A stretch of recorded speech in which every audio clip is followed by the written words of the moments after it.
hoor, so ek is baie bly daaroor, ek is opgewonde saam met julle. Ons begin met 'n nuwe reeks. Nie dat die ou reeks nog klaar is nie, jy weet ons maar ons maak soos wat die Heilige Gees ons lei. So ons sal dalk weer later terugkeer na die woorderyk toe, maar vir nou, vir die Here het dan lewe wees onder sy mense, so. En daar kan net lewe en herlewing kom as deur sondebelydenis, daar's geen ander manier nie. Baie gelowiges wat in die kerk van vandag sit, dink dat hulle geen sonde het nie. En so ons gaan 'n pad loop om te wys waar kom dit vandaan, waar word dit gebore, waar word dit geproduseer, en op daai manier kan ons in diepte baie duidelik begin verstaan, maar wat is sonde regtig? Waar kom dit regtig vandaan? Hoekom sê God, ons moet 'n heilige lewe leef? Is dit nou maar net omdat ons die bloed pleit en dan is alles nou weg en verby? Nee, dit is definitief nie so nie. Ja, ons het 'n sondefabriek wat hier binne in ons is, wat sondes produseer.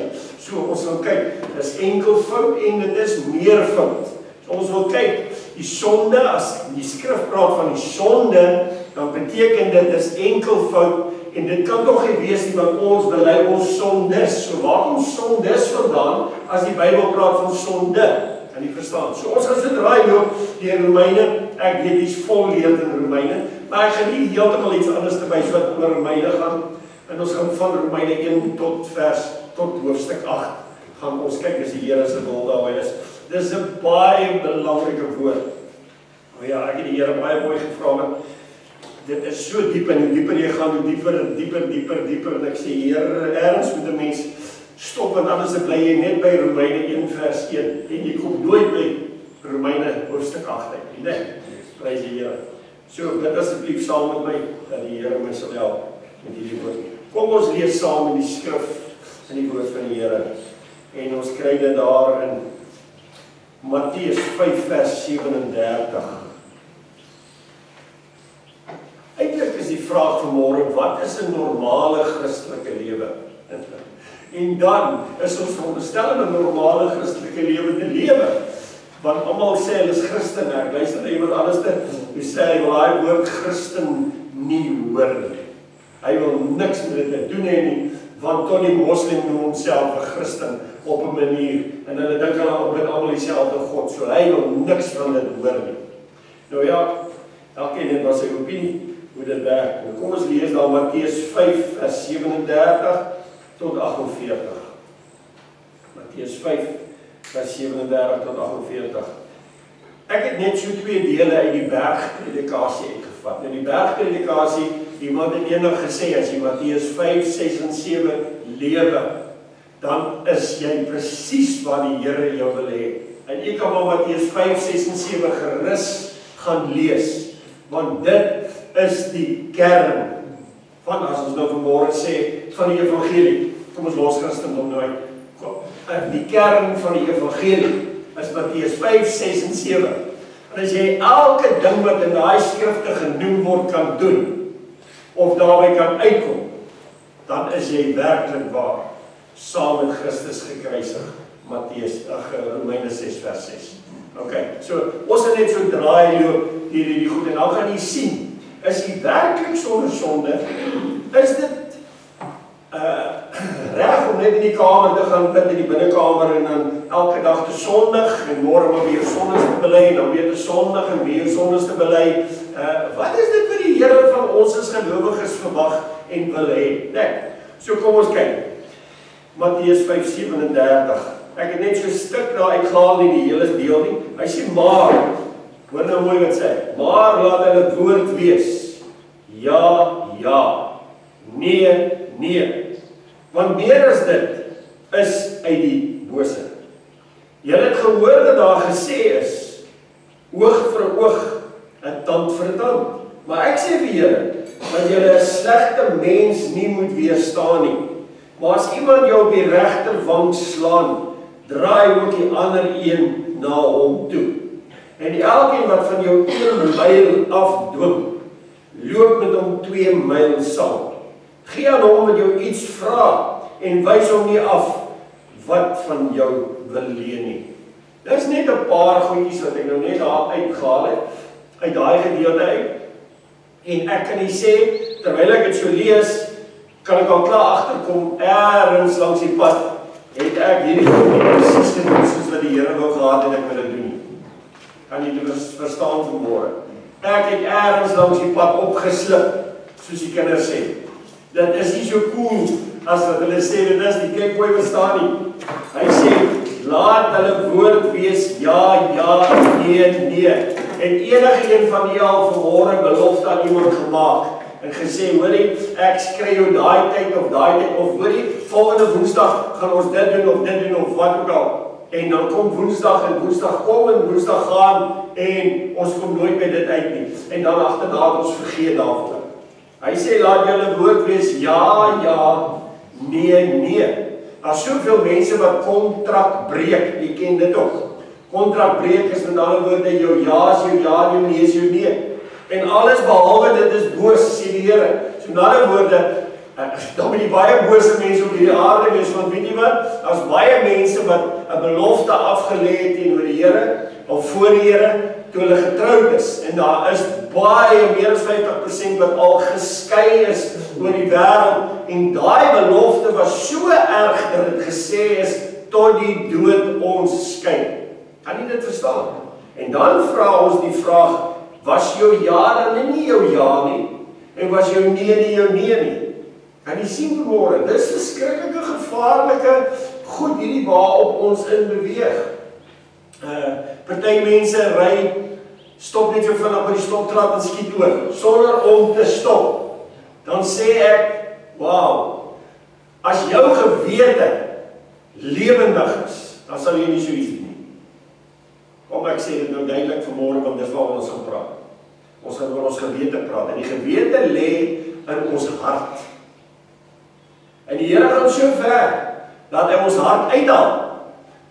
Hy kan dit nie herstel of soos 'n kledingstuk, 'n ou kledingstuk vat en dit was en stryk nie. Dit word weggegooi. En hy gee ons 'n nuwe hart. Kan jy verstaan? Hoekom wil die Here ons 'n nuwe hart gee? Ons gewete is in daardie hart. En die gewete lieg nooit. Hy praat altyd die waarheid.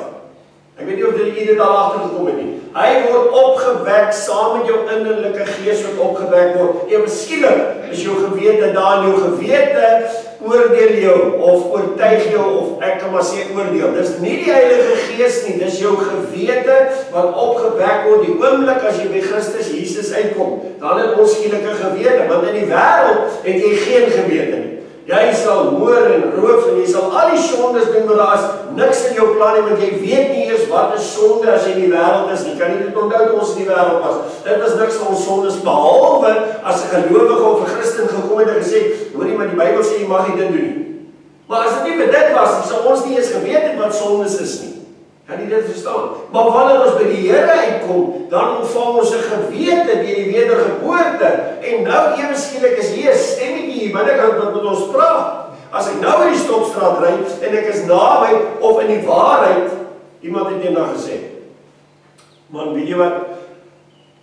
As ek oor die kar raas, dan sit ek die draadloos harder. Verstaan, laat ek nie die geraas hoor nie. Dan voel ek daarom beter. Maar een of ander tyd moet jy die radio afsit. En een of ander tyd gelê in jou bed. En jy sit die ligte af. En jou vrou lê dalk in slaap, maar jy's wakker. Want wie hou jou wakker? Gewete.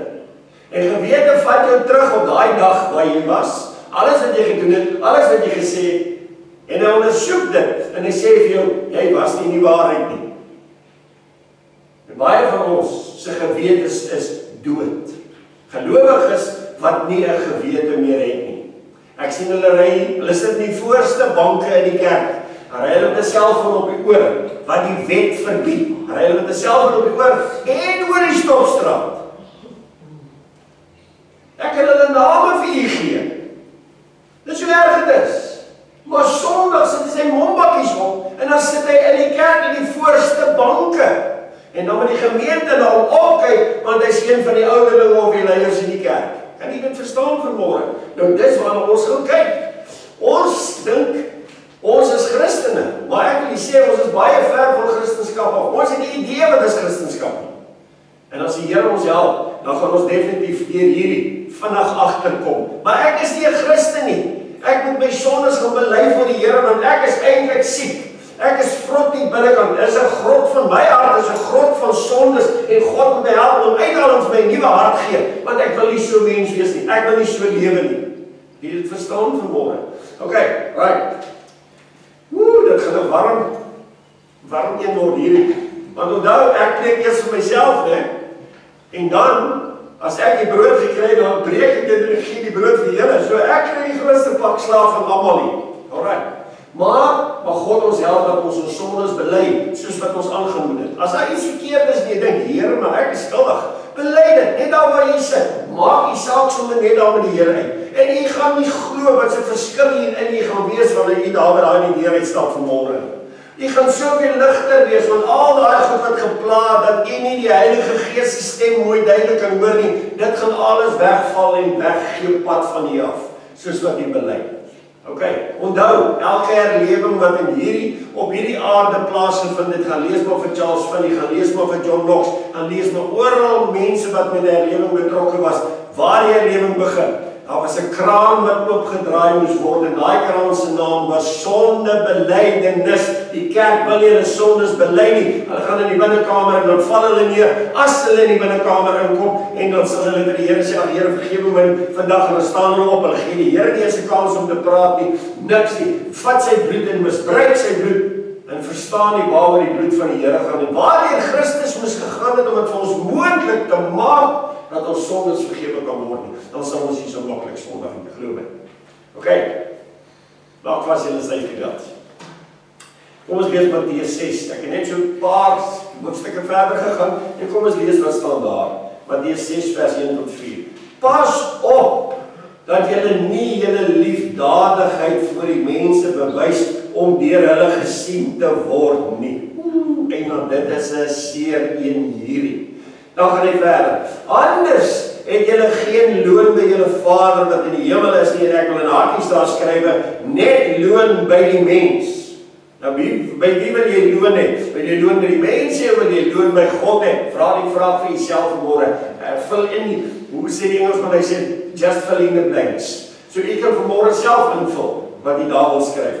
Hy sê, wanneer jy dan liefdadigheid bewys, hoor hierso, moenie 'n trompet voor jou blaas soos die geveinstes in die sinagoges en op die strate doen, dat hulle deur die mense geëer kan word nie. Yes, dit ek dink baie ons is skuldig onder hierdie ene, hoor. Voorwaar ek sê vir julle, hulle het hulle loon klaar weg. Daar's nie loon in die hemel nie. Maar jy, as jy liefdadigheid bewys, nou praat ek met elke individu wat vanmôre hier is, laat jou linkerhand nie weet wat jou regterhand doen nie, sodat jou liefdadigheid in die verborgene kan wees en jou Vader wat in die verborgene sien, hy sal jou in die openbaar vergeld. Wow, dis nou 'n ding. Die mense ou natuur, ons gaan nou kyk na die ou natuur, want dit is eintlik daai deel waaroor ek wil praat. Die mense ou natuur soek selfeer. En dis hoekom hy hoogmoedig raak. En hy raak, ek loop iemand se kar verby. Ek ken die persoon, ek kan sy naam noem nie, want jy ken hom ook. Ek loop by sy kar verby en wie dit trek my oog net so. Voor op die kar staan, stay humble. En ek dink, as daar nou ene is wat 'n probleem het, dan is dit hierdie ou. Want dis hoekom hy dit daar skryf. Hy skryf dit wat op sy hart is. Skryf dit daar sonder dat hy dit weet. Erken hy eintlik in die wêreld, hoor jy, ek het 'n probleem. Ek is nie so, ek is maar hoogmoedig. En ek moet nederig wees. Stay humble. Kan jy verstaan? Kyk, ek wil hê, as hierdie lering net die oë kan oopmaak, sodat as 'n mens daar kom, en daar's altyd 'n situasie, waar daar's 'n paar mense wat daar staan, en weet jy, om net te observeer, om te sien, wat sê daai ou, wat is daai een se reaksie, wat sê hierdie ou, en so, en almal praat oor dieselfde ding, maar elke een het eintlik 'n ander verduideliking, of 'n ander manier hoe hy dit sien, verstaan in elke gesprek. Dit is baie belangrik dat ek dit nie verstaan. Hoekom sê daai ou dit? Hoekom het daai en dit gesê? Hoekom het daai en dit gesê? En deur daardie lesse, wil ek hier sê, het ek al baie lesse in my lewe geleer. Baie. Net deur mense dop te hou. Of iets vir 'n mens te sê. En onmiddellik spring iets sommer uit. Okay. Ek het geleer in my dae, ek sê nie dit is so ooralste nie, maar my ondervinding, kan ek sê vanmôre, nie die Bybel, my ondervinding. Die ouens wat die sagste praat, is gewoonlik die grootste duiwels. En ek het dit deur al die gemeentes waar ons was, gekry. En ek hoor hierdie week, maar jy ken hom nie, of jy ken hom, maar gaan nou nie sê wie dit is nie. Praat iemand met hierdie ou, en terwyl hy met hierdie ou praat, dis nou 'n handeling. Terwyl hy met hierdie ou praat, kom hierdie ou en hierdie ou sê paar goed vir hom, en hy sê paar goed vir die ou, en hierdie ou sê, maar gee my net 'n R5, gee my net dit, en uiteindelik werk die ou homself so op, dat hy die ou se hande klap, dat die geld daar, oor die bietjie geld wat hy in sy hande het, oor die hele pad lê. Dis nou hierdie ou, omdat hy hom nie R5 wil gee, byvoorbeeld. Kan jy verstaan wat ek vir jy sê? Ek gebruik dit as 'n voorbeeld. Jy ken die man, maar jy weet nie wie die man is vanmôre. Ek wil net sê, dis gelowiges wat onder ons is wat sulke dinge nog steeds doen. Kan jy dit verstaan vanmôre? Nie, 'n pastoor het eendag gesê. Hy gaan doen huisbesoek by huis en hy stap daarin. Dis nou nog in die dae voor die tralies en al daai.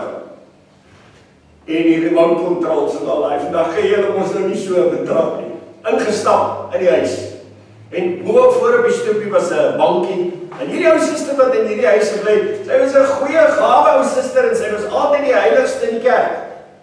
En hy het ingeloop en hy het gehoor my sy geskree hy binnekant aan die gang en hy het so lekker op die stoel op die bankie gaan sit en daar gesit en geluister en het elke woord gehoor. Agterna kon hy dit nou as 'n getuienis op 'n ander plek gebruik om te sê, maar hierdie vrou wat eerste voor is om te koordans en te hartlik moet vla en al hierdie goedes, is eintlik die grootste duiwel in die kerk. Want die manier wat sy met haar kinders praat en skree op haar man in die huis en hy het op die stoep gesit en hy het alles gehoor. Hy het nie haar naam genoem of niks nie. Maar kan jy dit verstaan vanmôre? Dis gelowiges wat ons van praat. En ek doen maar net so 'n paar goedjies terwyl ons so aangaan. Jy sal weet, jy het dalk vriende of ons het daar's soveel mense wat vandag hulle self gelowiges noem. En wat gaan kniel en vir die Here sê, Here, vergewe my sondes. Hulle bedoel dit dalk in opregtheid. 'n Ou prediker het gesê, ou broer, moenie daar neerval en sê, Here, vergewe my sondes. En daar's nie 'n traan by om dit weg te was nie, want dan is dit nie vergewe nie. Dis hoe ons geleer het, toe ons klein was. Jy moet huil as jy sondes bely. As jy nie huil nie, dan vergewe die Here dit nie. En jy dit verstaan. Nou hoeveel keer het ek al vir die Here gesê, ja, vergewe my. Ek is so jammer daaroor. Jammer? Maar ek doen dit sommer so in die loop. Van die verbygaan. Verstaan nie? As ek regtig jammer daaroor. Of skeer ek my hart daaroor. Ons praat van Suid-Afrika. En as die Here se wil daarby is, gaan ons hier moet gelofte dag hê. So gaan ons 'n bietjie diep delf in Suid-Afrika so goed om te sien. Wie is Suid-Afrika regtig? Wie is die boere regtig? Wat voorgee dat hulle al die jare so heilige nasie was. Waarvan ons nasate is vanmôre.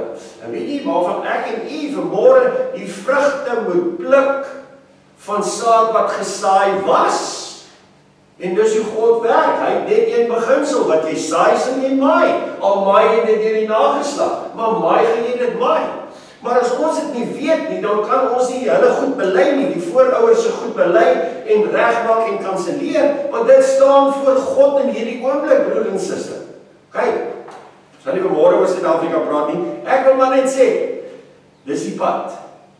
Ons doen ons gelowiges, daar's kerke, broers, jy kan na baie kerke toe gaan. Hulle preek glad nie eens meer sonde nie. Hulle noem dit dalk so liggies nie verbygaan, want weet jy hoekom doen hulle dit nie? Want hulle betaal tiendes, en as hy so bietjie te diep raak daarin, die eerste wat daai ou doen is sê, luister, hierdie ou het my nou reg omgekrap vanmôre, veral as jy is in 'n sonde in sy hart geraak het. Ek sal nie weer my tiende betaal nie. Want dis hoe hulle die eerste ding wat hulle draai, onmiddellik sê, ek sal nie my tiende weer betaal nie. Wil jy my voete weer in sy kerk sit nie? Hoekom? Omdat hy oor sonde gepraat het. Broer en suster, dan is jy nie 'n gelowige nie. Ek wil jy sê, ek wil hoor wat is my sondes. dat ek dit kan bely vir God, want God mag in hierdie nag kom om middernag en my kom haal, en dan loop ek met daai goed, en ek sal my vinger vir daai pastoor wys, omdat hy nooit vir my gepreek het my sondes nie. Wat het Jesus op die kruis vasgekap? Was dit nie sonde nie? So, hoekom mag ons nie daaroor praat nie? Kan jy dit verstaan vanmôre? Hoekom wil hulle nie daaroor praat nie? Nee, hy maak die tiendebetaler kwaad, en môre kry hy die salaris nie. Dank God, dat daar mense is wat in die geloof staan, wat God gebruik, wat sonder geld van mense, want hy sê, hierdie skrif sê vir ons, hy sê, vervloek is hy wat steen op die arm van vlees. Dis wat God se woord sê. So wat is hy dan 'n huurling, omdat hy salaris kry by 'n kerk? Dis nou 'n profesie, dis nou nie 'n roeping meer nie. Nee, broers en susters, waar het die kerk nou geland? Verstaan jy dit? Waar is jou straatpredikers en daai ouens wat gepreek het, die evangelie gepreek het? Dit het die duiwel alles mooi toegeblok. Niemand mag nou meer in die straat op die hoek staan en preek nie, en al hierdie goed is, wat is nou haatspraak en al hierdie goed kry nou in. Hoekom? Want die duiwel keer die evangelie nie meer gepreek word nie. Die duiwel is lankal in die kerk. Die dag toe hulle die horlosie van buitekant na binnekant toe gebring het, toe is die duiwel saam met daai horlosie daar sê, luister, jy het net 15 minute om te preek, omdat jy klaar maak die mense na huis toe gaan. Hulle wil gaan braai, hulle wil hulle goed gaan doen. Kan jy verstaan wat gebeur het in die kerk? Is dit nie waar ons is, die broer en suster? Tjoe! Ons leer 'n les hier vanmôre. Jy moet hierdie linkerhand, hierdie ou, mag nie weet wat hierdie ou doen. Nee, ek ben nie, die Here doen nie, verkeerd doen nie. Ek praat van, wanneer ek vir iemand ietsie wil gee, of iemand wil bless, of so, en die Here lê op my hart. Nou, gaan nou eers my trompet haal. Waar is my trompet? O, ek is agter die kar se seat. Ag nee, hy is so naby. Nou gaan ek my trompet blaas. Nou kyk almal vir my, nou klim ek uit, en nou loop ek, nou gee ek vir my. Sê kerk in George, wat ons in was, een sondagmôre kom ons daar in, ek en die suster, en kyk so, ek dink, wat gaan nou in hierdie kerk aan vanmôre? Ons het nou net gered. Maar die goed het, dit was soos afgode, wat daar gestaan het. Het hulle sulke vase gaan haal, en hulle sit net daar, sulke erdekruike, voor in die kerk. En hierdie man kan nie dit glo, hierdie pastoor. Hy het so ewe, dat hulle musiek speel daar, lekker om die ouens in 'n lekker moed te kry, en toe begin hy, en hy sê, die Here hou nie van geraas nie. So, in hierdie potte, moet daar nie geraas wees nie. Hy soek dit met soos blare val. So met ander woorde, wat sê hy? As jy 'n R5 het, dan gooi jy hom nie heen. Hoor jy wat ek sê? Dis dit, God sê, hy sê wat so lyk. Ek en die suster het baie vinnig daar gepraat. Baie vinnig. Want hulle sê, hoor jy, kyk hoe ver gaan hulle. Hy sê, nou het hulle die wase daarvoor, want die ouens moet nou geld ingooi, want hulle moet dit in die geloof doen. Broers, julle is ons gelowiges. As julle nie in die geloof nie, as jy iets vir die Here doen, ou broer, jy moet 'n blymoedige gegewe wees. Kyk hoe haal hulle daai ding nou daai, hy blymoedige gegewe, wat deur die Gees moet gee, nie soos die stelsel hom sê om te gee nie. Kom hy nou aangehardloop. Nou het hy hierdie blaar rondwaai van die engele in die hemel en God almal wil nou sien.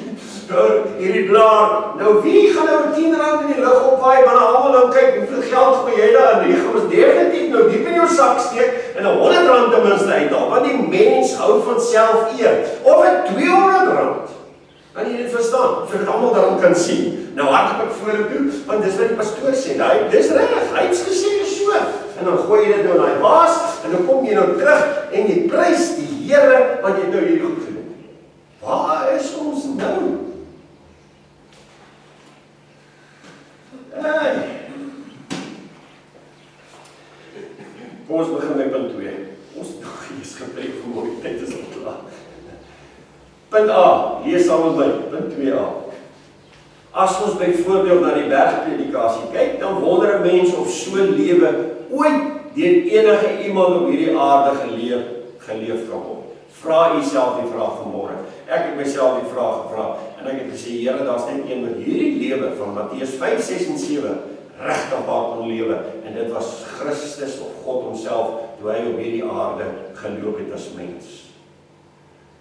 Maar wie groot is my verbasing, net daarna lees ek, kyk wat sê Paulus. Paulus sê in Galasiërs 2 vers 20, ek is met Christus gekruisig, ek leef nie meer nie, maar Christus leef in my. Hier verander nou iets. So met ander woorde, as ek by hierdie skrif uitkom, waar Paulus uitkom, en hy sê, hy leef nie meer nie. Wat leef nie meer nie? Die ou natuur. Wat gekruisig is. So as dit nie meer lewe nie, dan beteken dit iets anders moes gebeur, want daar moes 'n ander lewe gekom het, want daai ou lewe, dis Christus se lewe wat in hom ingekom het, en nou doen hy nie meer sy wil nie, maar hy doen God se wil. Daar's ek, in Matteus 5, 6 en 7. Kyk hoe maklik is dit. Dis nie so maklik nie. Ek glo elke ou saam met my kan getuig hier vanmôre. Ek is nie gekruisig saam met Christus nie. Ek ondersoek myself gedurende, sê jou vrotvel. Kyk nou net hier, wat se reuk is hierdie wat nou weer hier is? Dis Jaapie, ek dog hy is dood en begrawe. Verstaan dit vanmôre? Ek en myself, en dis wat God van u en my verwag, om ons harte te deursoek, elke dag van ons lewe. Dink jy het ons verniet 'n nuwe hart gegee? Soos Chris Barnard sê, hy is die eerste ou wat 'n hartoortplanting, hy lieg. Hier sê God het al 'n hartoortplanting in die Ou Testament gedoen. Hy het die ou hart uitgehaal van klip en het 'n vleeshart daar ingesit. 'n Vleeshart met 'n gevoel na hom toe, 'n begeerte na hom toe. Kan jy dit verstaan? Hy het dit al gedoen. Waar kom die mens vandaan? Mense wil hulle so aanstel. Ek onthou die dae toe hy geskryf het, sê hy soek iets wat hom kan jonk hou, want hy wil vir ewig lewe. Wel, dis net ook gesê.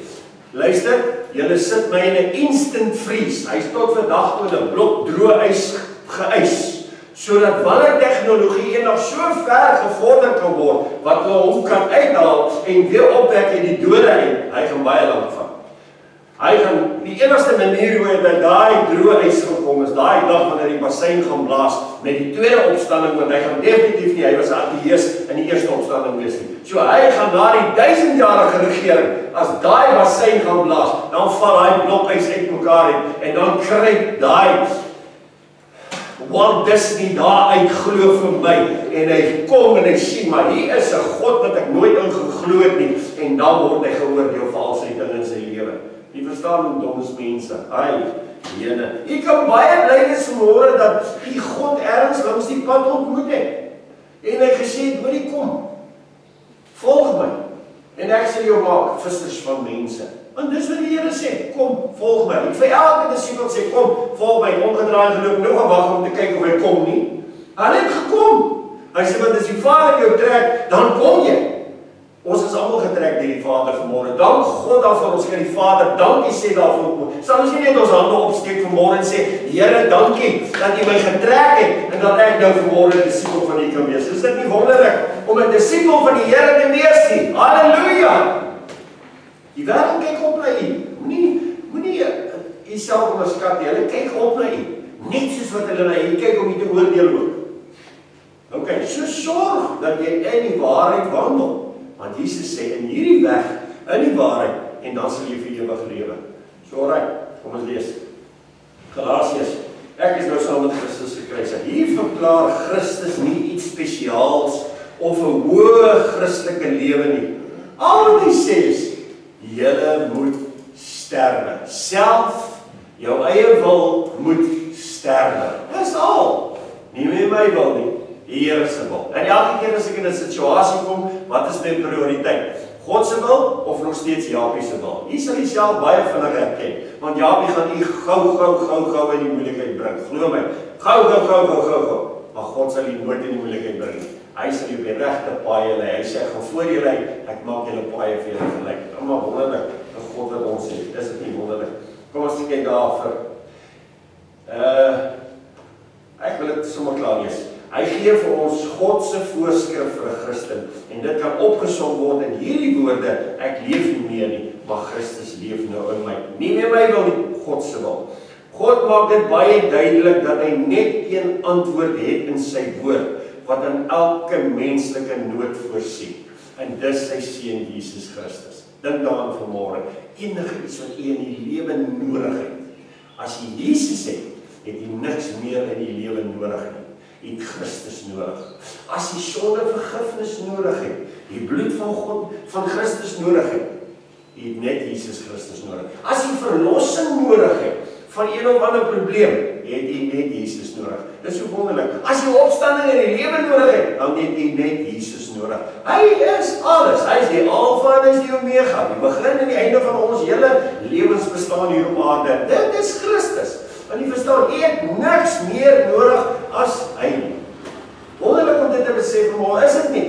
'n Mens moet hierdie goed hoor, want 'n mens lees dit en jy lees baie goed. Maar as jy dit nie hoor, jy sê geloof kom deur die hoor van die woord. Lees ergens op daar staan dit kom deur die lees van die woord, dit staan nergens in die Bybel nie, dit staan hier spesifiek, geloof kom deur die hoor van die woord. So doen nie selfbeguns. As jy tyd het, baie keer as jy afsonder of so, lees die woord 'n bietjie hardop vir jouself, dat jy dit kan hoor. Want nou werk 'n hele paar van die sintuie wat met die vlees te doen het. Die tong werk, die oor lees nou, die stem werk, die oor werk. Alles begin nou skielik werk as jy dit hardop lees. Nou begin jy meer inneem want jy hoor die woord. En die woord wat jy spreek is saad wat jy inkom. En waar is die hek? Ons oor is die hek. En dit is waar mense so lief is om gemors in te gooi. Want as ons deur die hele predikasie gaan werk, die bergpredikasie aan die einde, gaan jy sien, jene, jy gaan dadelik hierdie twee asblikke vat, jy gaan hulle leegmaak, skoon uitspuit, sommer met 'n drukspuit, behoorlik uitspuit, terugsit en sê, nou kom daar nie meer 'n vuil saad in my oor nie. Ek sal dit nie weer toelaat. Jy sal sien op hierdie pad wat ons gaan loop. Jy gaan 'n begeerte hê om nie meer goed te hoor wat jy nie wil hoor nie. Skinder gaan so verder gaan, sleg praat gaan verder gaan. As jy hoor mense praat, sê ons gaan nie oor jou praat nie, kom, ons vat hande en bid ons sommer oor hom. Ek sien jy het 'n probleem met hom. Kom ons bid sommer, kom vat sommer gou hande en ek sal jy sê, die tweede keer wat daai ou met daai ding behandel word met daai medisyne, dan sal hy nie gou weer skinder oor iemand anders nie, want hy weet, dan moet hy bid en hy moet sy sondes bely. Okay, want daai goed keer die salwing van die Heilige Gees en dis wat belangrik is. U wil hê die salwing van die Heilige Gees moet op u lewe wees. Mense moet dit kan sien. Hulle moet kan sien dat God hierdie werk. Hulle moet die blydskap hê kan sien, die vrede wat alle verstand te bowe gaan. Dit kry 'n mens wanneer jou gewete skoon voor God en rein is. Ons sit daar vanmôre hier en daar's dinge as ons dit so moet oproep in die Gees vanmôre en die Gees van die Here kans gee om te sê, hoorie, krap net so 'n bietjie in my lewe en dan kyk jy, is daar iets wat hier in my gewete lê wat ek nog nie bely het voor die Here nie. Kom gebruik my suster, sy sal jy omgee. 'n dierbare kind van die Here. Sy was huisvrou. So sy het nooit geld gekry nie. Haar man het altyd die geld gehad. Hy was 'n bankbestuurder.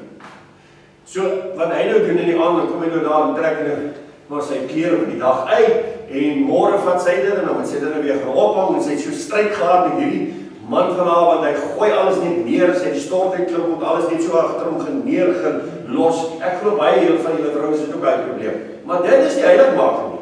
God sê ons moet heilig en skoon en netjies en wees. Kan jy verstaan vanmôre? So dis maar die pad wat ons nou gaan leer. Al hierdie goedjies gaan die Here vir ons help om dit uit te haal. Gooi dit nie dan neer. Die vrou moet nou kom, nou moet sy elke dingetjie op, dis dubbele werk, dis tyd wat gemors word. Kan jy verstaan? Vat hom nou maar net en gooi hom in 'n wasgoedmandjie. Okay, maak nie saak nie. Hy gooi sy goed so neer. Sy is maar te bly gooi die goed neer. Maar dan gaan sy deur sy sakke en die eerste keer haal sy die klein geld uit en sy sit dit eenkant neer en Jan het nooit weer gevra oor die klein geld nie en toe dink sy ene, maar jy weet, sy is al so lus in 'n chocolate en sy het nooit geld om 'n chocolate te koop nie. Maar hier is nou geld.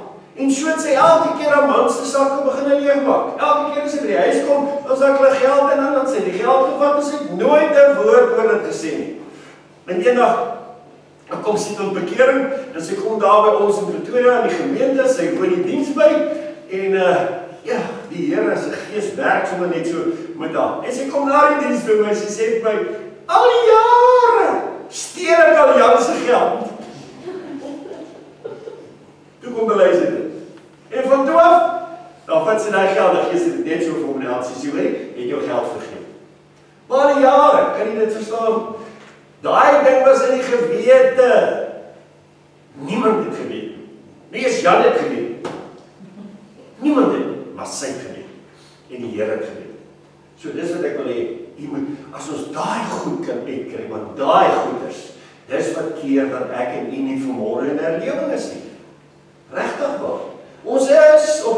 maar dis nie waar die Here ons het nie. Die Here wil ons moet juig en jubel, broer en suster. As ek sien Sondagmôre so deur al die gemeentes, dan sien jy sommer die ouens, yes, hierdie ou is so moedeloos. Hy wil nie eens in die kerk wees nie. Sy gedagtes is op 'n ander plek. En ek het al gesien die selfone in die kerk en hier by ons het ons dit gehad.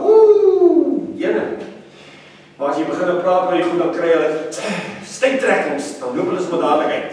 Want hy dink ek hulle dit wat hy buite kan doen, kan hy nou die wille opkom doen. Verstaan? Jy weet ons hoe dit werk. Ag, Jene, jy het almal kinders.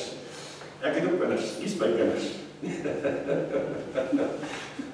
Ja, right, ons kyk. En alles wat hy doen, na onder bladsy 2. Haal hy, kyk yesterday, hierdie is so 'n mooi voorbeeld. En alles wat die Here doen, haal hy ons uit die pad uit, en hy sit Christus in ons plek. Onthou, ons het 'n plaasvervanger vanmôre. Ons sal dit baie mooi leer, dat ons dit mooi kan verstaan. Dat daar nie 'n misbruik van ons kant af kom nie, want hulle wat op die bloed van Christus straf, hulle is daar geen vergifnis, so Hebreërs 10, kan ons mooi gaan lees, maar dit nie nou wil gaan lees, want jy gaan so skrik, as jy daai goed is lees, en is vreeslik om in die hande van 'n lewende God te val, en al dat, moet dit asseblief nie, en nou weet ek, jy gaan nou wil gaan kyk wat staan daarmee, moet dit asseblief nie gaan lees nie, want jy gaan so skrik, dat jy dalk nie volgende Sondag kerk toe kom, so los dit, tot ons by dit kom, dat ons so stadig gaan, tot ons daar kom, is dit reg so? Die is een partij wat sê ja, maar jy kan dit maar gaan lees. Ek sê maar, jylle, is een vreselike skrif daar. Right, kom ons kyk. Die Seun van God het in ons plek gesterf vir ons vergifnis. Eerste punt, as 3 goed wat Jesus vir ons gedoen het. Vergifnis, in die tweede plek verlossing, en in die derde plek, die skuld wat Satan ons mee by God aangekla het. So dit is 3 goed. En dit gaan ek in die lekker deurwerk, want dit gaan ons help om mooi te verstaan hoe die evangelie werk. Punt D sê, so ons kan met ander woorde van 2 plaasvervangers praat. Plaasvervanger op die kruis, dit weet ons almal, wat ons vergifnis verseker, en 'n plaasvervanger binne ons, wat ons oorwinning verseker. So kyk wat gebeur, wanneer Christus op die kruis vir my sterf, ek glo dit, en ek word 'n kind van God. Hy sê, want hulle wat hom aangeneem het, aan hulle sal hy mag gee om kinders van die Allerhoogste God te word, aan hulle wat in sy naam glo, sê hy. So wanneer ek glo, word ek vir my 'n plaasvervanger op die kruis, en die eerste wat gebeur is, hy vergewe my sondes. Dis die wonderlikste dag van my lewe gewees. Daai heel eerste dag toe ek die Here aanneem, het ek voor hom gehuil. Ek het vir weke gehuil. En ek kon nie verstaan waaroor ek huil nie, maar ek het begrafnis gehou, en ek het dit nie verstaan nie, begrafnis gehou van al my verkeerde dinge in my lewe. Ek kon nie weet toe ek tot die besef kom wat ek aan God gedoen het, al my lewe lang. Mense het my gesê, hoor jy beter nie verkeer? Sê ek, nee, vir wat? Ek is nog jong, ek het my hele lewe voor my. Ja, vra die suster, ons het die lewe geniet. My hele lewe voor my. Hoekom net my nou bekeer? Nee, ek sal my eendag bekeer, as ek nou klaar. Die liggaam verniele, wat vir die Here wil werk. So, toe ek hom kry as 'n plaasvervanger, en ek besef, nou het hy my sondes vergewe, alles van my verlede tot in daai oomblik toe is weg in een oomblik. Maar wie wat het my getref, daai volgende dag, toe ek weer sondig, yesterday, en ek besef, gister het die Here my hele lewe skoongemaak, toe ek by hom kom, en hier het ek alweer gesondig. En ek het alles in my vermoë gedoen om nie die verkeerde goed te sê, of te dink, of wat ook al nie. En tog het ek dit gedoen. En toe ek dit sien, toe weet ek is in groot moeilikheid. Want nou het gister, het God my skoongemaak, en vandag, hier sit ek alweer feil. En ek het voor die Here gaan huil, en ek het uiteindelik daarop gestaan en gevoel, okay, die Here het my vergewe. Na al die trane en die huilery. Jy sal nie glo nie. Die volgende dag het ek weer in die moeilikheid. Toe kom ek agter, nee, maar wag, hier is nou 'n groot fout hier binne by my. My sondes word vergewe, maar dit gaan nie weg nie. Dit kom oor en oor en oor en oor en oor. En ek glo baie van ons sit vandag nog steeds met sondes in ons lewe en ons kan die goed net nie dood kry nie. En toe kom ek agter, maar daar moet iets anders in ons lewe wees. Daar's iets anders hier binne in my. Wat maak dat ek sondig? En toe kom ek op die woordjies af van sonde, en toe besef ek, dis 'n sonde, ou natuur wat ek van Adam af geërf het. En dat hierdie ou natuur die rede is hoekom ek sondes doen. Want die sondes is die vrugte van die sondeboom. Want die boom dra vrugte. En daai vrugte word sondes genoem, meervoud.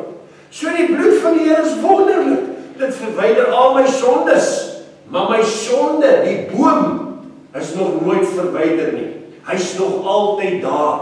En toe kom ek tot die besef. Hoekom het die Here vir Adam en Eva gesê? Moenie eet van die boom van kennis van goed en kwaad nie. Julle sal sekerlik sterwe. Eet van die boom van die ewige lewe. Maar Satan verlei hulle. En hy kry hulle om te sondig. En wat doen hulle? Eet van die boom van die kennis. En toe besef ek, terwyl ek in die wêreld was, het ek van die boom van die kennis van goed en kwaad geëet. Elke dag van my lewe het ek hierdie boom geëet. Ek het nie eens geweet van die boom van die ewige lewe nie.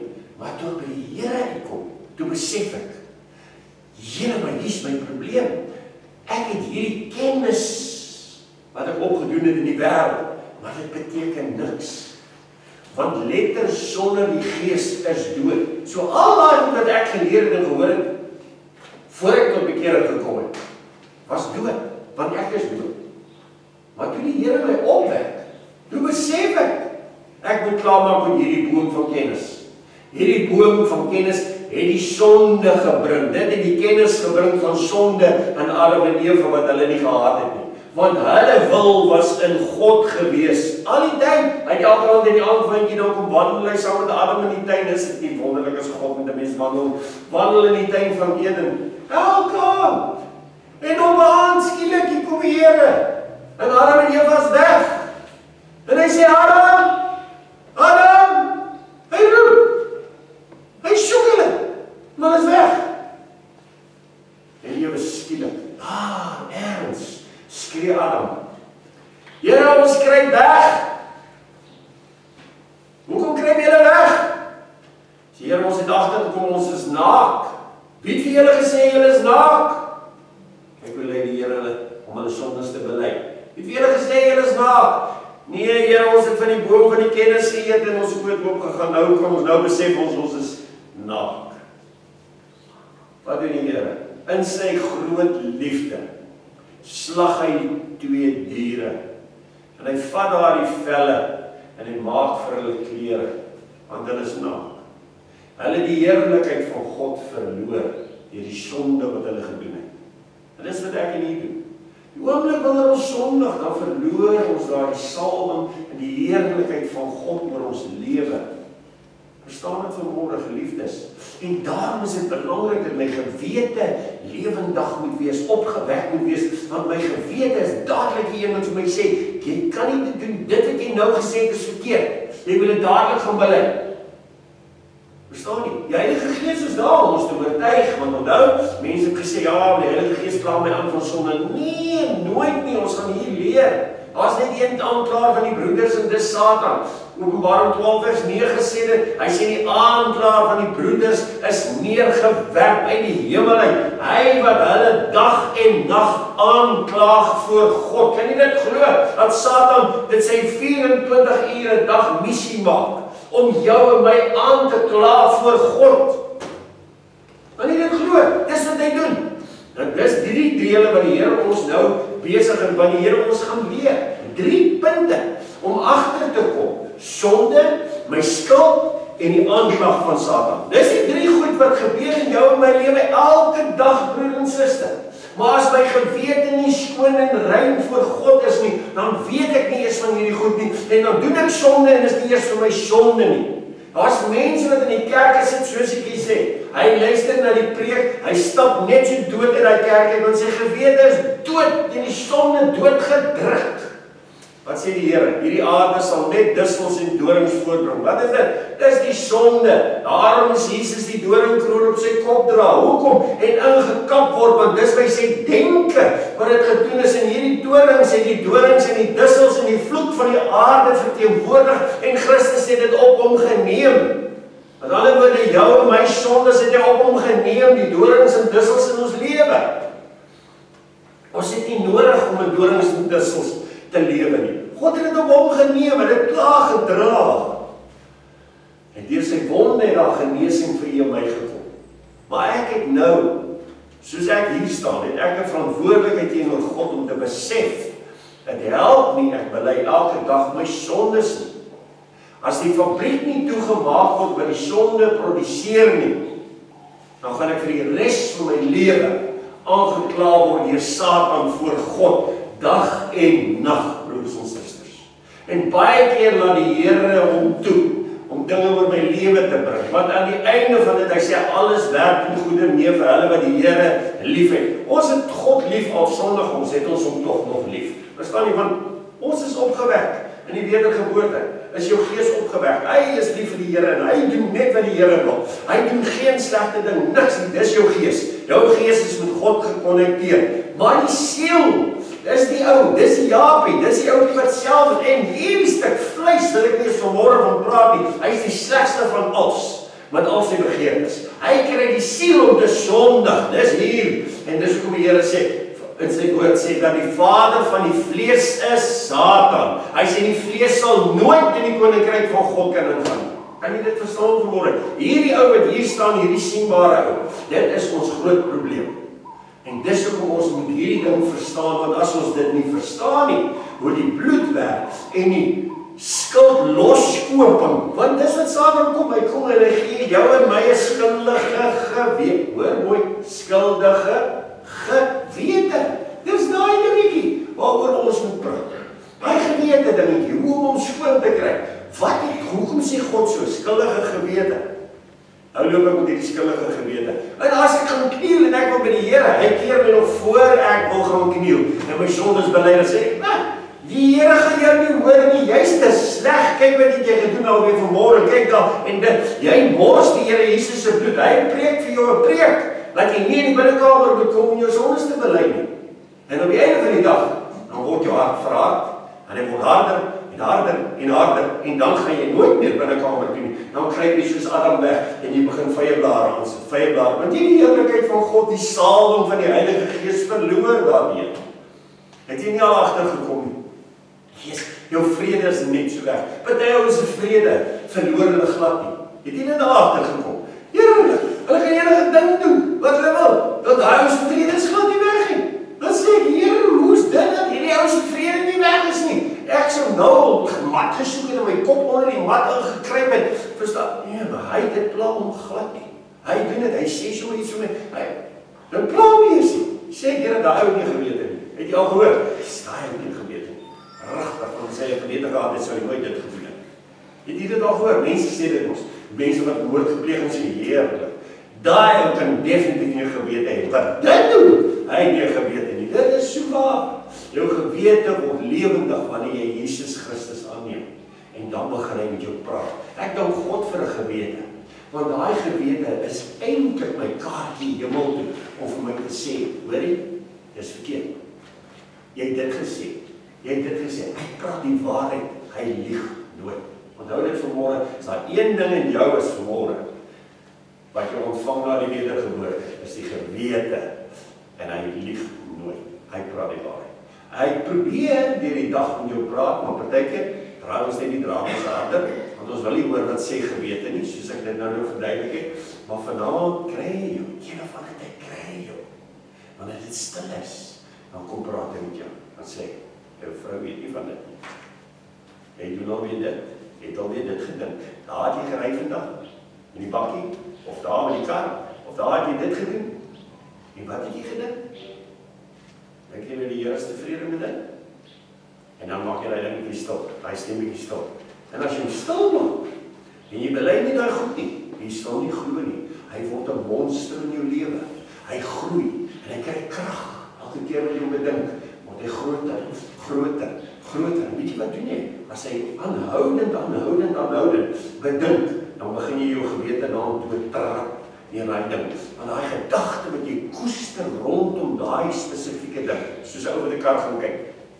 En ek kyk nie hierdie kar, en ek dink, yes, ek het my laaste geld vat om hierdie kar te koop. As ek net hierdie kar kan kry aan die straat, ja, wat kan die mense net doen? Almal gaan op my waai. Ouens het mos 'n spreekwoord nie oud tyd gehad nie. As my klein oudtydjie kry wat agter sit en hy moet net waai.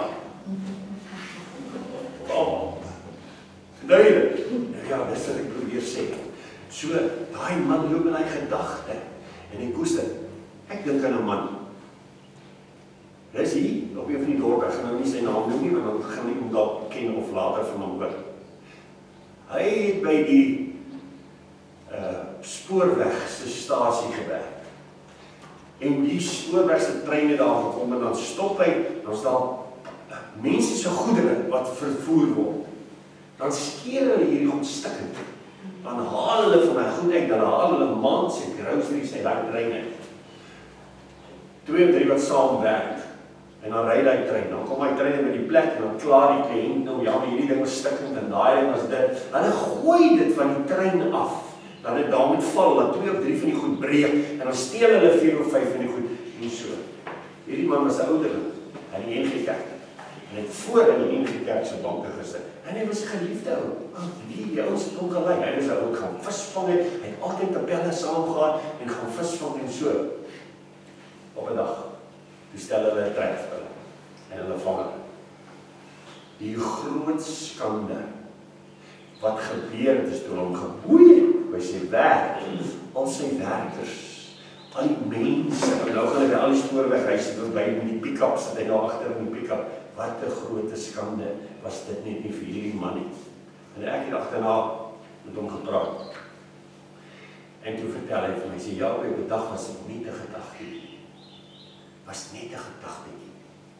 Hy sê maar daai ding bedink, en daai ding het nader begin planne teken en uitwerk. En toe ek my kon kry, toe vat ek die eerste bol mayonaise.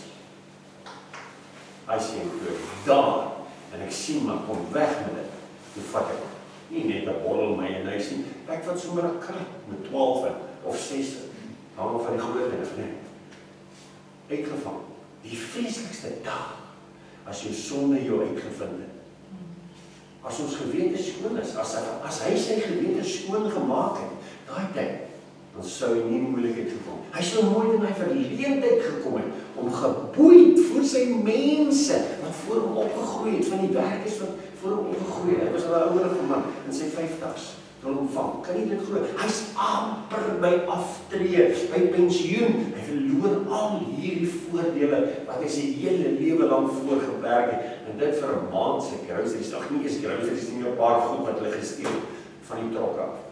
En dit verstaan vanmôre. 'n ander man vertel, hy het moord gepleeg. En hy was ook een van die voorste ouens in die gemeente. 'n leier. En hy het moord gepleeg. Een of ander manier. In elk geval. Hy sê, hy vertel, hy het in die nag gelê, niemand het geweet nie. Niemand het geweet as hy die moord gepleeg het nie, sodat hy weggesteek. Niemand het hom gesoek nie. Hy het vriende gehad, die kaptein van die polisie was sy vriend. En as hy elke nou en dan vir hom vra, hoe vorder hy saak? Want hy is nou maar nuuskierig om te hoor of hulle nader aan hom kom of wat gaan aan. Dan sê hy, hoorie, daai ou spoorloos verdwyn. Ons het geen rekord van hom. Daai is nou 'n moord wat onopgelos is, nie opgelos is. Dan vertel hy, dan lê hy die aan, of hy die wind so bietjie, het 'n boom gehad wat so teen die dak gestuur het, van die huis. As jy skrik hy wakker in die middel van die nag, en krap hy daai tak so oor die dak. Dan spring hy uit sy bed uit. En dan dink hy, dis die polisie. Hulle is daar, hulle het hom uitgevind. So het hy geloop, tot op 'n dag wat hy dit nie meer kon hanteer nie. Sy gewete, hy het met hom gepraat. Op 'n dag toe kon hy dit nie meer hanteer nie. Wat doen hy? Hy ry polisiestasie toe, 2 uur die oggend. Hy laat hulle die kaptein wakker maak by sy huis. Bel hy die polisiestasie toe kom en hy bieg oor die moord wat hy gepleeg het. Dan God het vir sy gewete geluister.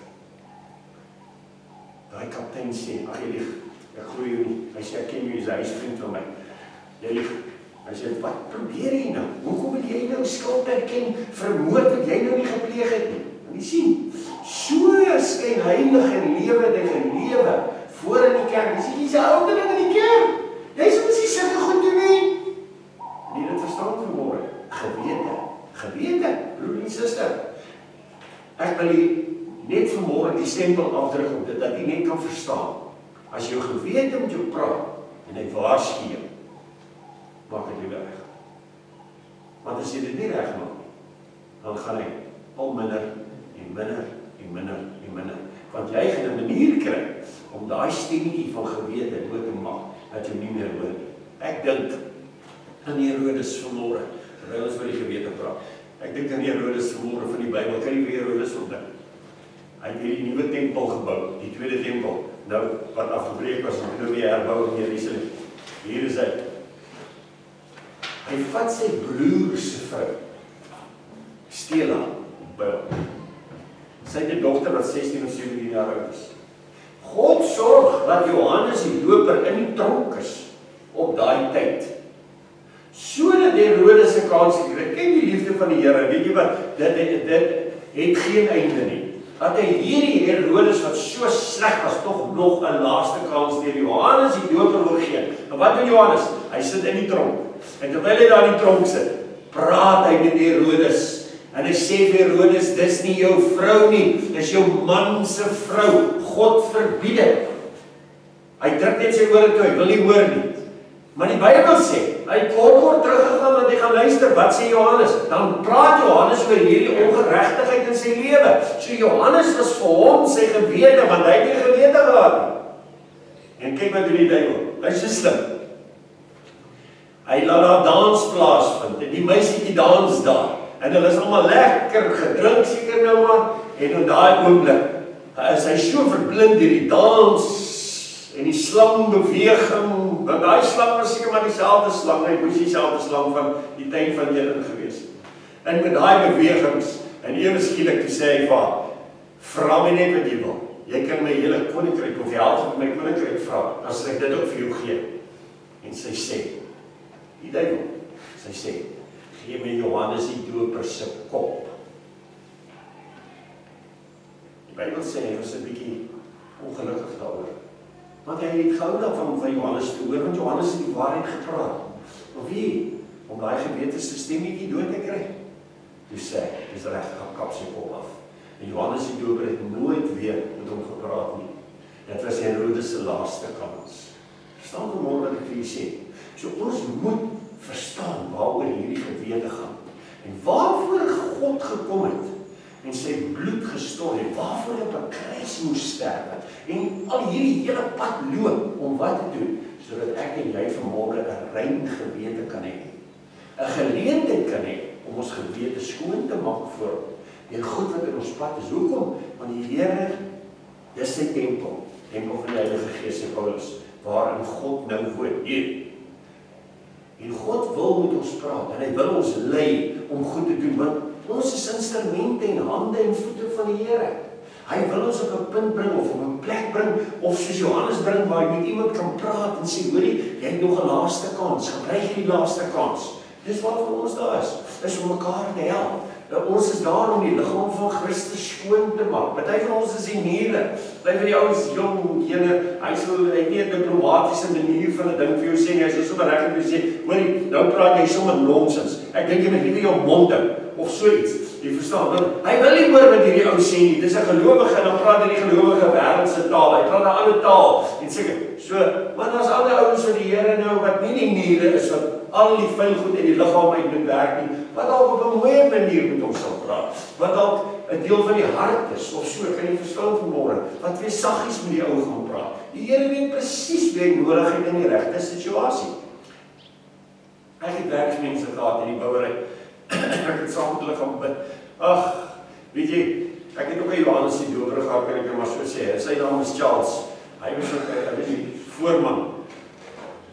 Bouwer, menselaar, is 'n swart man, so vas in die voorvader geeste, ek kon hom nie los, kan ek elke dag vir hom gepreek, elke dag vir hom probeer verduidelik, Hy het net hierdie een ding gehad waarby vasgehaak het.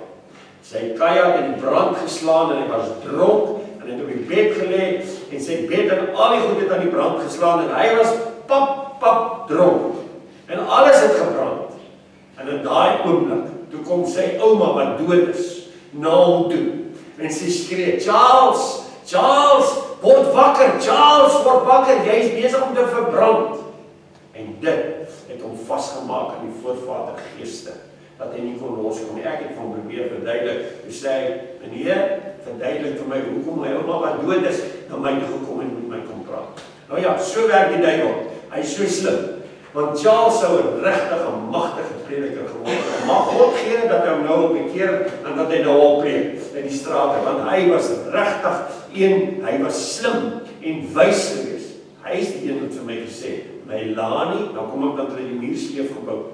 Dan moet ek al die materiaal, dan moet die muur afgebreek word, dan moet ek met ons op die boonste vloer. Dan is ek ongelukkig nie. Weet ek nou net nou die dag tot bekering gekom. Dan klim ek hy skep daai. Dan skree ek hulle. En dan gee my net so kansie. Dan gaan sit ek in die bakkie en dan sê ek, dan voel ek, ja, dan kyk, wat het ek nou gedoen? Ek het nou so op hierdie ouens so skree, diepe adem, dan kom hy so met dit raai na my toe. Hy sleep sy voete so. Hy het so my gehad. Sleep sy voete so en staan hy so ver van die bakkie af. Dan sê ek, ja, Charles, wat is dit nou? Dan sê Melanie, jy sê jy is bekeerd. Ek verstaan nou nie, jy moet my verduidelik. Want ek verstaan nie. 'n bekeerde ou doen mos nie sulke goed wat jy nou doen. Dan klim ek uit die bakkie.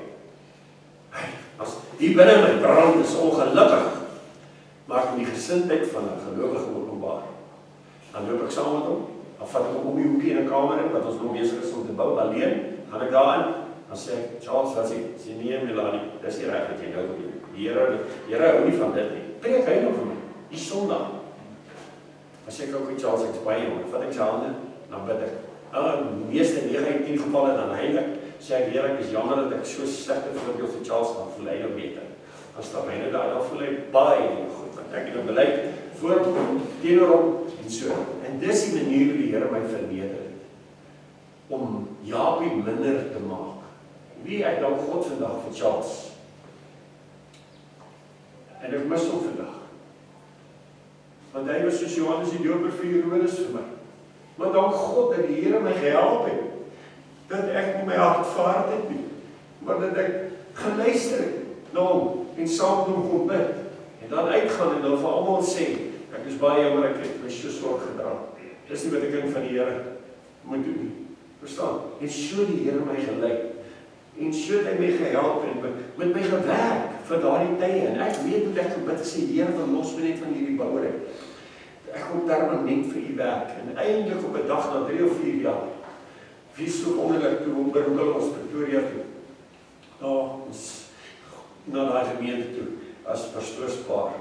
So toe en ek kon die bouery net daar toemaak en los. Wie het hulle gehuil? Mens, ek laas die trompet vanmôre nie, ek sê dit, sodat God daar weer verheerlik kan word. Ou Joseph, was nie so groot, vet, swarte, pak, swarte, meselaar.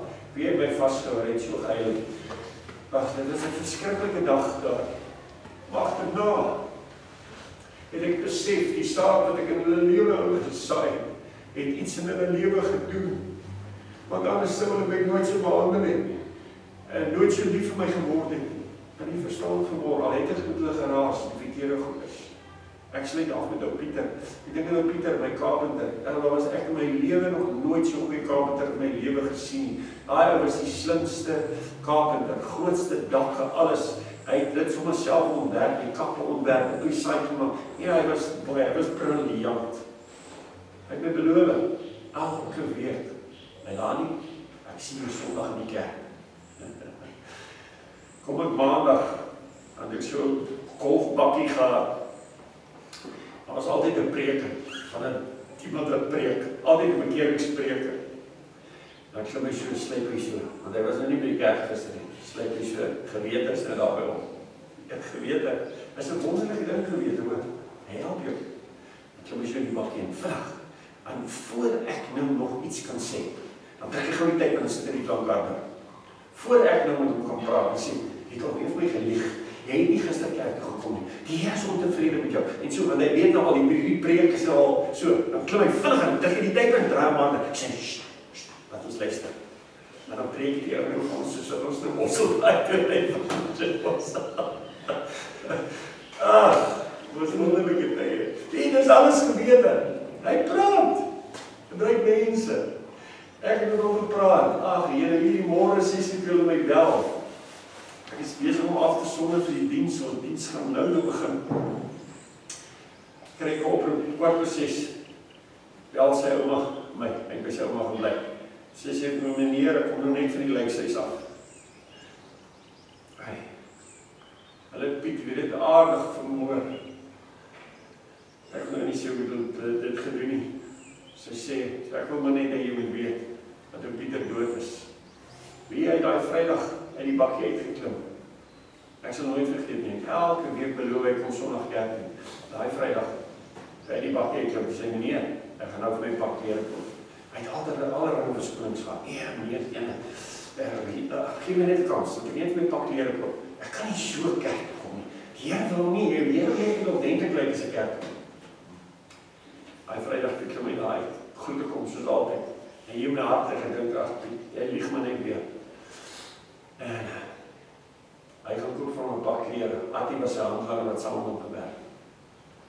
Maar hy wil Saterdag aan vermoor. Kyk die duiwel nie. Hy is mooi hoor wat ek vir sê. Kyk hoe werk die duiwel. Hy weet as Pieter Sondag môre by die kerk kom. En die woord van die Here kry hom in die hande. Dan bekeer hom. Dan verloor hy handlanger. Wat hy gebruik.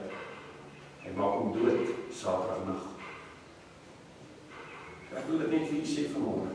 As jy gewete met u praat, dan moet jy luister. Gaan na die Here en sê, Here, my gewete praat met my. Ek is jammer. Ek onthou hierdie ding van jare terug. Ek onthou as 'n kind.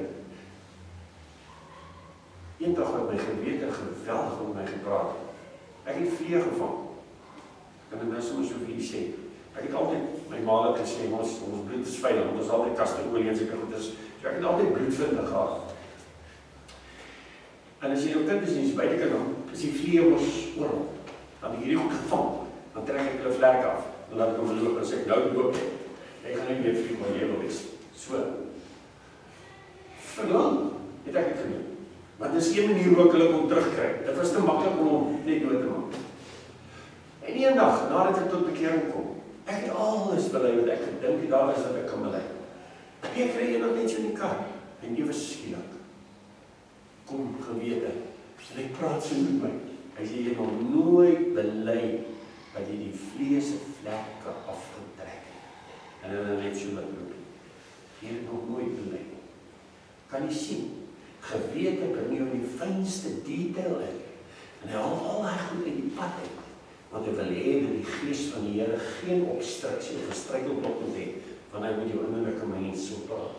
En ek moes eintlik dit voor die Here bely, dat ek die vlees se vlekke afgetrek. So ek sluit af vanmôre. Dit is net vanmôre, net om vir u te wys oor die woordjie gewete. Ons sal volgende week se Here se wil daarby sal ons verduidelik. Hoe lyk die gewete? Waar sit hy presies en hoe werk die gedagte wat opkom? Hoe gaan hy in en wat is die volgende stap? Want dis hierdie stappe wat ons bring by sonde. Dis jou ou natuur wat jou kry om te sondig, maar jou gewete is daardeur God gesit om te keer dat jy nie by sonde uitkom nie, as jy net vir hom van luister. Kyk. Kom ons kyk hier waar ons afsluit. Okay, ek gaan nou nie hier begin nie. Kom ons lees net die eerste stuk. Ons het 'n dubbele probleem. Sonde en sondes. In die eerste 8 hoofstukke van die boek Romeine wil ek graag daarna kyk. Die eerste deel is Romeine hoofstuk 1, vers 1 tot 5, vers 11. Dit vorm die eerste helfte van die hoofstuk 5 tot 12. 1 tot 8 vers 39 vorm die tweede helfte. So daar's 2 helftes waar ons gaan kyk. As ons dit sorgvuldig lees, sien ons dat hierdie 2 dele nie dieselfde is nie. Byvoorbeeld, in die eerste seksie of deel van ons die woord sondes, die meervoud almekaar genoem, en die tweede deel word dit omtrent nooit gebruik nie, maar die enkelvoud woord sonde word oor en oor gebruik. Kom ons lees op 1 Johannes 1 vers 8 tot 9, ons sluit daarmee af. As ons sê dat ons geen sonde het nie, wat mooi wat sê Johannes, mislei ons onsself en die waarheid is nie in ons nie. As ons, kyk nou wat sê hy nou, eerste sinnetjie was sonde, ek het dit mooi daarvan gemerk, kyk wat sê die tweede reeltjie, as ons sondes, meervoud, bely, hy is getrou en regverdig om ons die sonde te vergewe en ons van alle ongeregtigheid te reinig. Die vraag is, hoekom is dit? Omdat die eerste gedeelte die sonde enkelvoudig is, wat binne in my aan die werk is, as 'n beginsel, my ou natuur, maar die tweede deel praat van die sondes wat die vrugte is van die sonde wat ek teen God gepleeg het, wat baie is, en daarom meervoudig. Met ander woorde, as ek dit so kan stel, het ek hier binne in my 'n fabriek van sonde, wat die sondes produseer, maak nie saak hoeveel sondes ek pleeg nie, dit is altyd die enkelvoud sonde, wat daartoe lei. Ek het vergifnis nodig vir my sondes, maar ek het verlossing nodig, om my van die krag van sonde, wat in my inwerking is, te verlos. Kolossense 3 vers 5 sê, maak dan, nou wys dit vir ons, waar die sonde deel is, en hoor wat staan daar. Maak dan dood julle lede, wat op die aarde is, naamlik hoerery, onreinheid, hartsog, slegte begeerte, skierigheid, afgodediens, waardeur die toorn van God met die kinders van ongehoorsaamheid kom, waarin julle ook vroeër gewandel het, toe julle daarin gelewe het. Sondes raak my gewete aan, en sonde raak my lewe aan. So dis waar ons volgende week gaan praat. My gewete is waar die sondes is. Wat opkom en sê, daar het jy dit gedoen, daar het jy dit gedoen, daar het jy dit. Al die vrugte wys my gewete vir my. Maar die lewe, sonde, die ou natuur, raak my lewe aan. En dis wat Adam en Eva gedoen het. Hulle het nie verstaan nie. Toe hulle hand uitsteek vir die sonde, toe sterf hulle, geestelik.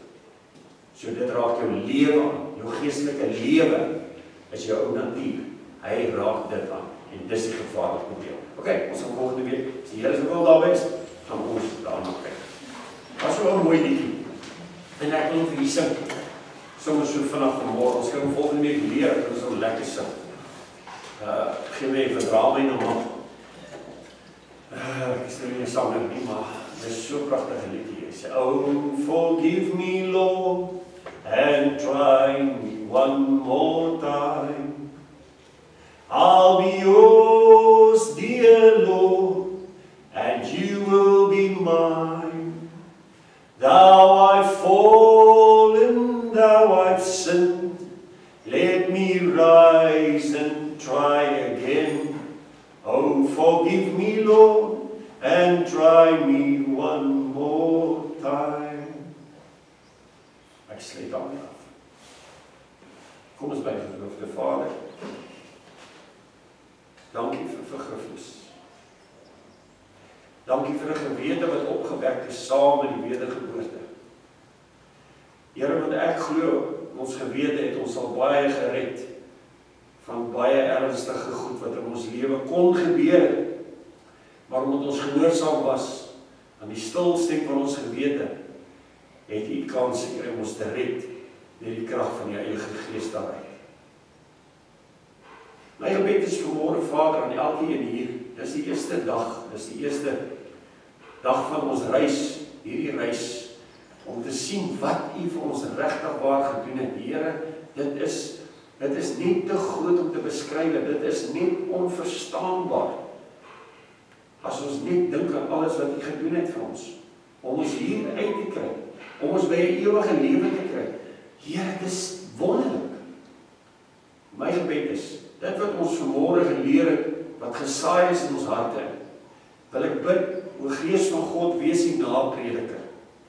Neem daardie saad, maak dit lewendig, benad dit deur die woord. Elke keer wat jy die woord lees, dat daardie waterbad van die woord ons sal reinig, en die water op die saad sal kom, en daardie saad sal opskiet, en dit sal vrugte dra. Dis my gebed vanmôre. Here, ons bedoel dit ernstig met U. Ons wil nie net gelowiges wees nie. Ons wil 'n ernstige lewe met U lewe, Vader. Ons wil die salwing van die Heilige Gees by ons dra, want ons weet dis die salwing wat die jukke breek. Nie net die jukke by ons nie, maar wanneer ons ander bedien met 'n rein gewete, 'n skoon gewete, dan werk die krag van die Gees deur ons en ons kan ander mense help dat die jukke oor hulle lewe ook gebreek word.